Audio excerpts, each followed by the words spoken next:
Hello, hello et bienvenue dans cette nouvelle vidéo. Aujourd'hui, j'ai envie de te parler de la foi. Et la foi, mon enfant, j'ai envie de rajouter. Alors, c'est un concept très facile à dire, mais en vérité, dans nos vies, il y a des moments où cette foi, elle n'est pas là. Comment on fait? Puis on le voit aujourd'hui avec évidemment tout ce qui se passe dans le monde. Avoir la foi, ça peut devenir compliqué. Alors comment on fait quand cette foi est pas là? C'est quoi la foi? C'est ce qu'on va explorer ensemble dans cette vidéo. Alors on est bien d'accord, avoir la foi, ça sauve, mais parfois, cette foi, on l'a pas, on l'a plus et ça peut devenir une sorte de pression en fait il faut avoir la foi et la foi et quand on ne l'a pas et alors il y a comme on peut se sentir, ouais, une forme de coupable ou insuffisant. Putain, je suis en train de vivre tout ça, il se passe tout ça, puis là, moi, je suis là, en train de me débattre avec, ce q les expériences de ma vie et j'ai pas la foi en plus. Alors, ça peut être, une pression supplémentaire et donc attention, hein, finalement, à ce que qu'est la foi, heu, ne devienne pas une injonction de plus, heu qui soit pour toi une pression. C'est vraiment le truc, en fait, de voir que parfois, oui, quand, on nous dit: «Aie la foi» et que tu es dans un moment, super compliqué,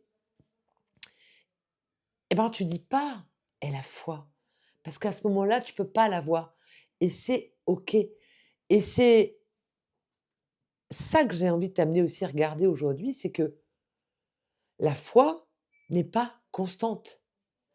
Si je regarde toute mon expérience de vie, je suis une personne qui globalement, ou plutôt généralement, j'ai une grande foi. Foi, hem, en l'intelligence de la vie. J'ai eu longtemps foi, hem, en Dieu et en tout cas de tout mon bagage, catholique, c'était mes premiers pas de la foi depuis toute jeune en fait, j'ai commencé à entrer dans une église à l'âge de 7 ans, hem, par moi-même. Il y avait comme un appel et en fait, toute l'église, l'image de Jésus, l'image de Marie ont été des des des des appuis, qui ont construit ma foi en quelque chose de plus grand. C'est ça, en fait, ma foi en quelque chose de plus grand. Ma foi en ce alors à l'époque, c'était vraiment pour moi, c'était Dieu, mais je peux encore le vivre comme ça. C'est ce Dieu, c'est cette conscience universelle, c'est la source. Finalement, je me dis: peu importe comment on l'appelle et aujourd'hui, simplement, je reviens avec ma foi en cette intelligence du vivant. Oui, cette intelligence, cette vie qui est là, qui me traverse. Cette vie qui m'habite et qui est pulsée par ce plus grand, qu'on pourrait appeler, oui, voilà, Dieu, la source, la conscience universelle. Mais voilà, j'ai foi en ce grand tout, en fait. Mais, même si, pour moi, la foi, c'est ce que ça veut dire, et je t'invite, toi, à regarder, c'est quoi pour moi avoir la foi? Juste te questionner, c'est quoi pour moi la foi? Moi, je t'ai partagé mon point de vue, mais qui n'est que le mien, et à toi de regarder. C'est quoi pour toi avoir la foi? Et du coup, dans cette, avoir la foi, dans cette intelligence du vivant, dans ce plus grand, dans cette parfaite orchestration de la vie, oui, pour moi, elle est parfaite, mais il y a des moments, je ne crois pas du tout à ça. Il y a des moments où pour moi, ma foi, elle est à ras les pâquerettes parce qu'on est des êtres vivants. Et que la vie, elle fluctue, elle n'est pas toujours comme ça. Donc ma foi n'est pas toujours égale à elle-même. Ma foi, elle varie. Des fois, je suis là, je suis au sommet, je suis genre invincible, j'ai une foi, j'y crois dur comme fer. Puis il y a des fois, ma foi, elle est au ras des pâquerettes, j'ai plus du tout confiance, je suis en énergie basse, je suis dans un brouillard total, je crois plus en rien. Oui, je fais des ma foi est variable, c'est ça. La foi est variable et finalement, je danse entre ces états-là. Et ce que j'ai pu observer dans ma propre expérience de vie, c'est que, hem, la foi il y a cette phrase que j'entends là, qui me vient, «La foi t'a sauvé». Ça doit être dans les évangiles, je ne sais plus trop où. Mais en tout cas, c'est une phrase qui est hyper intéressante parce que ça veut dire que oui, effectivement, heu, parfois, dans le quotidien, quand tout va à peu près bien, on a une énergie qui est variable et parfois on va avoir une foi très haute, parfois une foi très basse. On oscille selon nos états d'énergie. C'est à nous de nous ramener.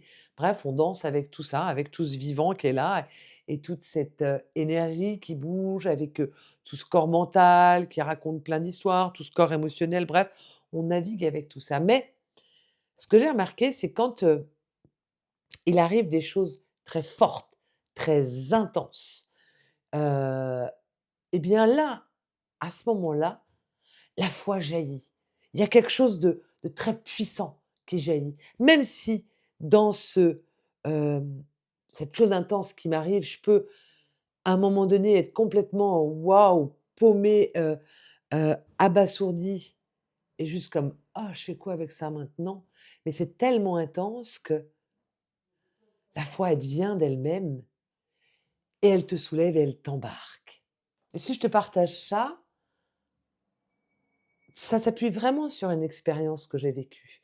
Et je crois que, heu, l'expérience de ma vie qui m'a le plus confrontée à la foi, c'est celle que j'ai vécue on est en 2026, il y a, donc 26 ans, avec mon mari, qui a fait une tentative de suicide par pendaison que j'ai décrochée et ça a été d'une extrême intensité, ouais, ça a été un tsunami d'un seul coup. Pouf. Et et là, qu'est-ce qui m'a sauvée? C'est la foi. Il y a quelque chose qui s'est et ça a vraiment jailli en moi. Je me souviens, après l'avoir, décroché, réanimé avec un bouche à bouche, voilà, il y a les pompiers qui sont arrivés, il a été transféré à l'hôpital et une fois, toute l'action faite, là, il y a tout qui redescend et là, je prends conscience de ce qui vient de se passer et je suis comme juste un peu tétanisée. Là, il y a pas de foi, il y a rien. Là, c'est comme juste: «Mais mon Dieu, qu'est-ce que c'est que ce bordel?» et là, dans la salle d'attente, je mets la main dans ma poche de mon blouson et là, j'ai quoi?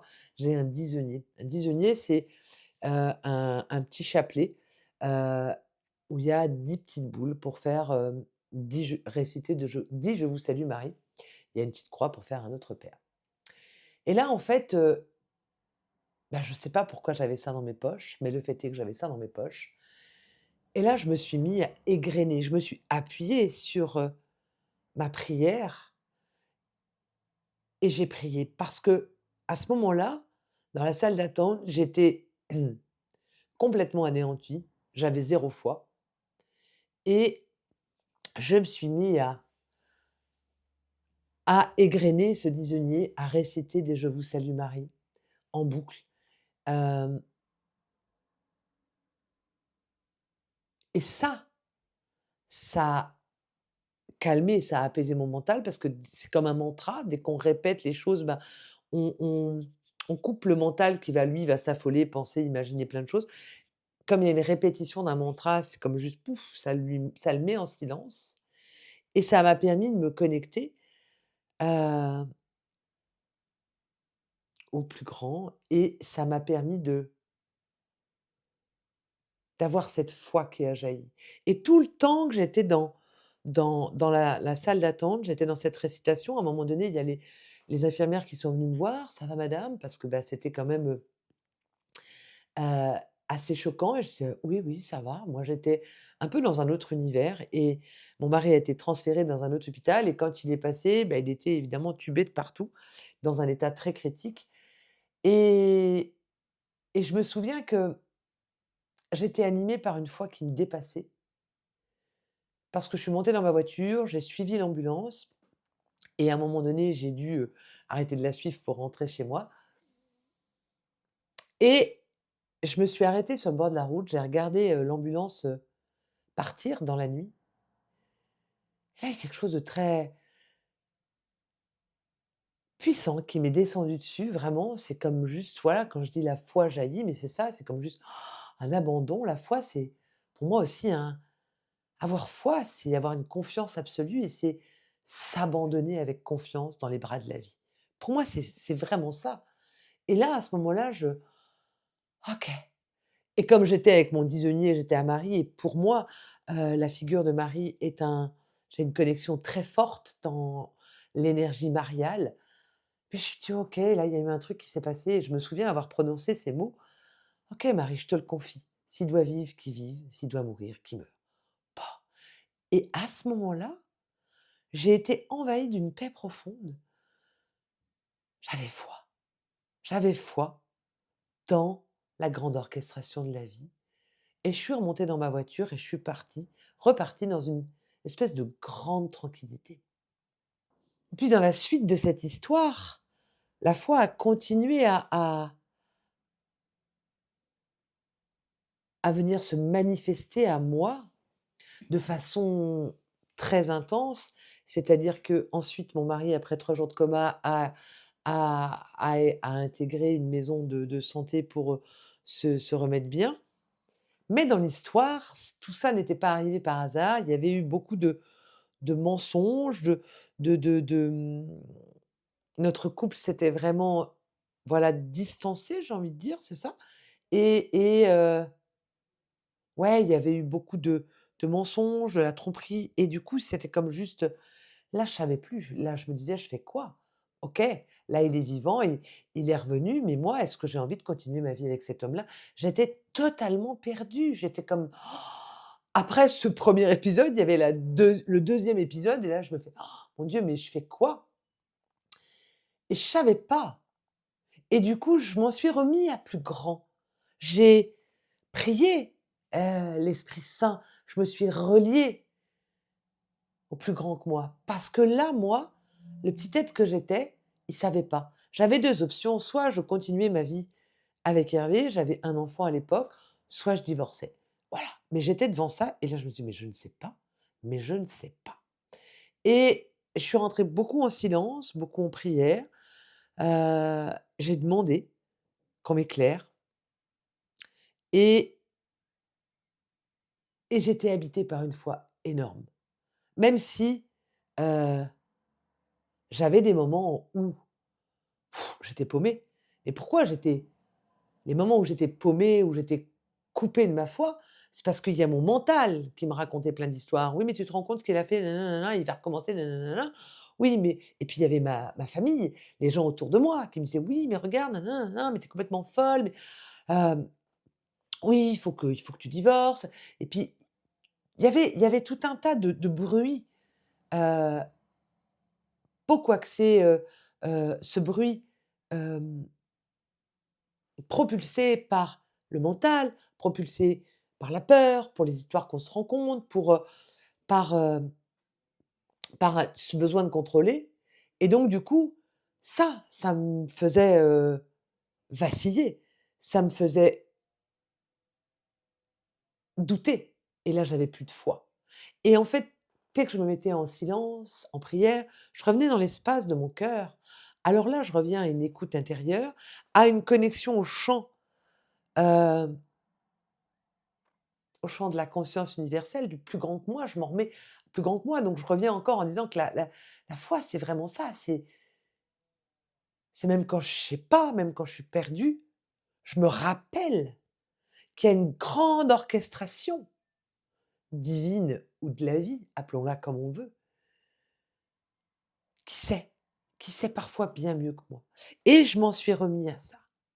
Je me suis abandonnée dans ces bras-là et je me souviens d'une fois, je pense à peu près un mois après, sa tentative de suicide, je retrouve mon mari dans un centre de santé et j'étais un peu en mode, méfiance, plus penchée, je vais peut-être divorcer, voilà. Dans l'instant, c'était ça qui était là, Quand je vous parlais que la foi, elle aussi, ma foi, elle était un petit peu plus basse, je savais pas trop, et puis lui de son côté, bah, il avait envie de recommencer. Bref, c'était assez chaud tendu. Mais les l'abandon que j'avais fait dans ce plus grand que moi m'a répondu à un moment qu'on s'attendait pas du tout. On s'est retrouvés dehors tous les 2, on s'est assis sur un banc et bah, on ne sait pas ce qui s'est passé. On a quitté nos alliances et on se les est échangées et on a redit nos vœux de mariage. «Je te donne cette alliance, signe de mon amour et de ma fidélité». Une fois que ça a été fini, il y a eu un grand rayon de soleil et il y a une infirmière qui est venue chercher mon mari et moi je me suis retrouvée là toute seule sur mon banc. Je disais: «Ah, OK». Là j'ai compris. À ce moment-là, j'ai compris que cette synchronicité, ce que je venais de vivre, c'était le chemin qui m'était demandé d'arpenter, qui était pas le plus simple parce que moi j'étais quelqu'un de très rancunière, donc là il fallait que je pardonne et c'était pas le chemin le plus simple, mais j'étais vraiment habitée par un feu d'amour et par une foi inébranlable et j'ai fait ce chemin, je vous parle, j'enregistre cette, vidéo, 26 ans plus tard. Ça fait bizarre et 26 ans plus tard, je suis toujours avec lui. J'ai fait 4 enfants de plus et je suis remplie de gratitude parce que waouh! Je me dis là, cette foi qui m'a habitée, qui m'a animée, m'a conduit là où je suis aujourd'hui et je suis remplie de gratitude, vraiment. Mmh. Alors quand on nous dit: «Aie la foi», avoir la foi, c'est se souvenir quelque chose de plus grand que nous qui est à l'œuvre. Ouais, c'est avoir cette humilité, hem, de penser qu'on contrôle tout, qu'on est aux commandes de notre vie. Non, c'est juste s'abandonner, se souvenir qu'il y a quelque chose de plus grand que nous qui est à l'œuvre, peu importe comment on l'appelle. Ouais et c'est aussi reconnaître que la foi, c'est quelque chose de vivant, qui n'est pas constant et donc se rappeler que parfois ma foi, elle peut être là et parfois elle peut être à ras les pâquerettes et c'est OK. C'est juste accueillir, voilà là où je suis aujourd'hui. Il y a quelques jours, ma foi, elle était au ras des pâquerettes. J'étais comme juste un peu en mode: «Je suis pas d'issue». Puis je regarde il suffit que je regarde un petit peu les infos en plus en ce moment, bon, bah, alors là, je me dis, «C'est la cata». Heu, donc oui, je passe encore par des moments où ma foi, elle est plus basse. Ouais, elle varie, elle fluctue et c'est OK. En préparant cette vidéo, il y a une belle image qui me venait sur, le fait d'avoir la foi. J'ai pris du temps pour réfléchir à cette idée qui m'est venue. Regarder dans ma propre expérience de vie, qu'est-ce que c'était pour moi avoir la foi. Il y a quelques jours, j'ai fêté les 14 ans de mon petit dernier, qui est un enfant qui m'est arrivé à l'âge de 42 ans. Heu, C'était pas évident et là encore, ben, j'ai eu la foi et je le regardais, ce week-end et je me disais: «Waouh, en fait, tu es aussi une démonstration de la foi que j'ai eue». La foi que j'ai eue en en l'accueil de cet enfant surprise qui arrive à l'âge de mes 42 ans et qu'est-ce que je suis heureuse vraiment et comblée, de l'avoir accueilli cet enfant. Mais il m'a fallu de la foi pour accueillir ce 5e enfant à 42 ans et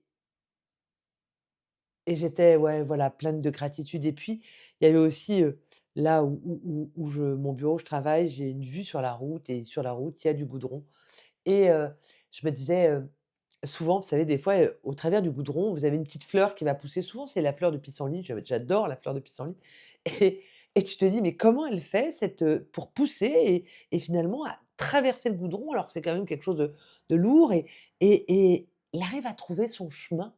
C'est comme si ce vivant-là, il a la foi, peu importe ce qu'on lui met, sur la tête, il va réussir à passer. C'est puissant, en fait. C'est-à-dire que la force de vie, elle va, le vivant en nous, cette force, elle va passer, elle va réussir à trouver son chemin. Ouais, c'est ça. Et pour que finalement elle le trouve son chemin, nous, la seule chose qu'on ait à faire, c'est, bah, d'accueillir ces moments où on en a ras-le-bol, ces moments où on voit pas le bout du tunnel, ces moments où on a zéro foi, on croit plus en rien. OK, est-ce qu'on peut juste s'accueillir? Ouais,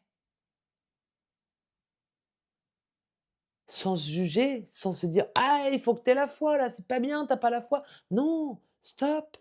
OK, je m'accueille.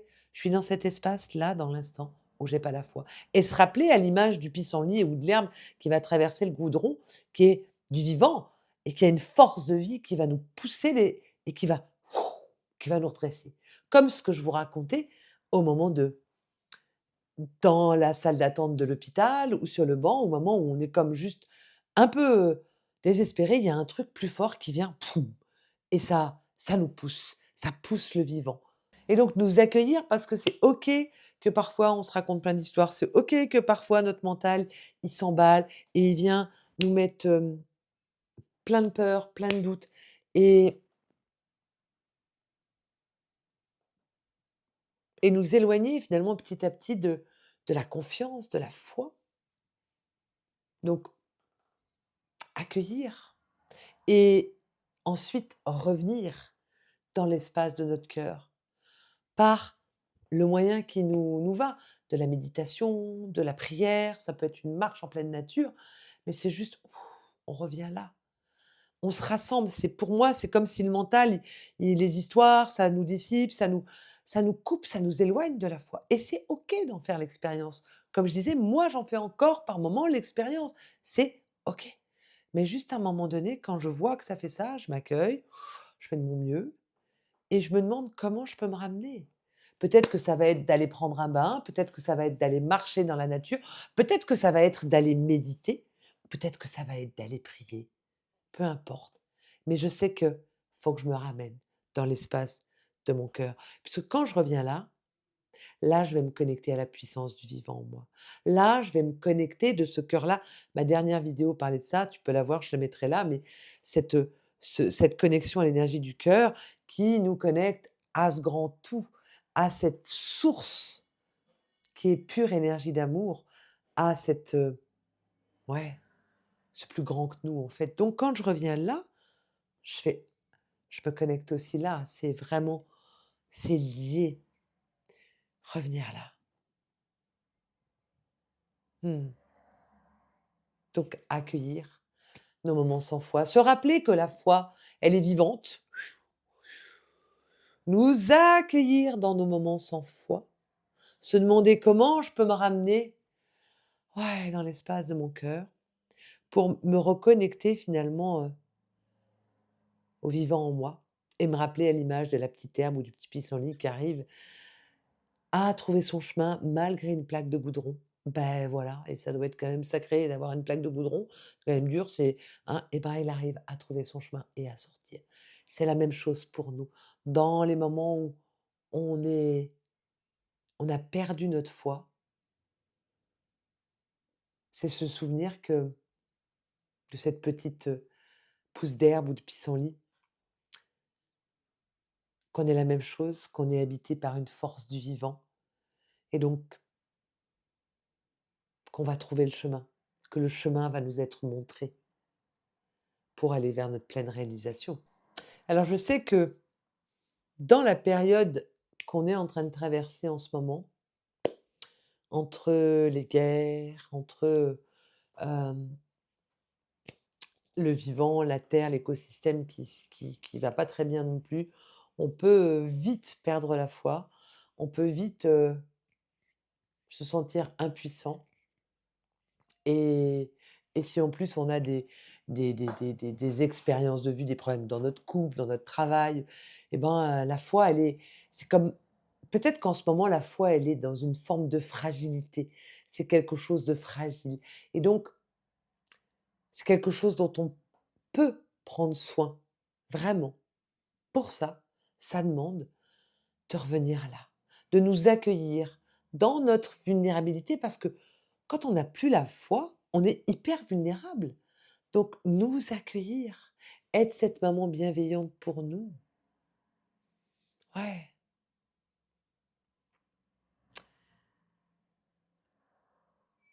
et revenir dans l'espace de notre cœur. Voilà, pour se reconnecter à cette puissance de vivant qui est en nous, qui nous habite, par la voie qui nous convient le mieux. Voilà, méditation, marche, peu importe. Voilà. Et se rappeler que la foi, c'est vivant. Ça s'en va et ça revient. Ça me fait penser à une chanson de Claude François. Ça s'en va et ça revient. Ouais, c'est ça, parce que c'est la vie. Mais que ce vivant-là, bah, il va toujours nous pousser à évoluer. Donc même dans les hauts et les bas, c'est jamais droit, c'est des hauts et des bas, mais qui montent. C'est-à-dire que plus j'avance, plus ma foi quand même elle est grande. Voilà. Mais dans ce mouvement-là, bah, il y a toujours des moments où c'est un peu plus bas, un peu plus haut. Ça monte comme un escalier. C'est jamais comme ça ou moins, mais ça passe par des moments sans foi. J'ai foi, j'ai pas foi, j'ai foi, j'ai pas foi. Et pour finir, une petite image qui me revient de Ramège qui parlait que les opposés, ils ne peuvent pas exister, par con avoir foi, ne pas exister si être sans foi. Voilà, c'est 2 opposés qui sont interconnectés et que inévitablement dans notre vie, on va aller de l'un à l'autre. C'est tout. J'ai foi, j'ai pas foi, j'ai foi, j'ai pas foi, j'ai foi, j'ai pas foi. Mmh, c'est ça. Donc c'est s'enlever la pression et accepter ces moments où on n'a pas de foi, où ouais, et être doux avec nous-mêmes pour nous permettre de traverser ces moments qui vont passer. Voilà, parce qu'il y a rien qui est figé. Rien n'est permanent. Ne l'oubliez pas, c'est une loi du vivant, la loi de l'impermanence. Voilà ce que j'avais envie de te partager dans cette vidéo. Si tu as envie d'avoir une petite méditation qui peut te ramener, là en toi, j'en ai une que j'offre, tu vas trouver le lien, en description de cette vidéo. Et puis, ça s'appelle, je crois, «Se déposer en soi», vraiment pour, voilà, pour revenir là, pour se rassembler ici et revenir dans l'espace du cœur. Et puis, voilà, n'hésite pas à laisser un commentaire, me dire comment cette vidéo, cette exploration de la foi est venue résonner en toi et puis, de t'abonner pour recevoir les prochaines vidéos et de partager autour de toi cette vidéo. En attendant, je te remercie d'avoir été là, de m'avoir écouté jusqu'au bout si tu es arrivé ici et puis je t'envoie tout mon amour. À très bientôt.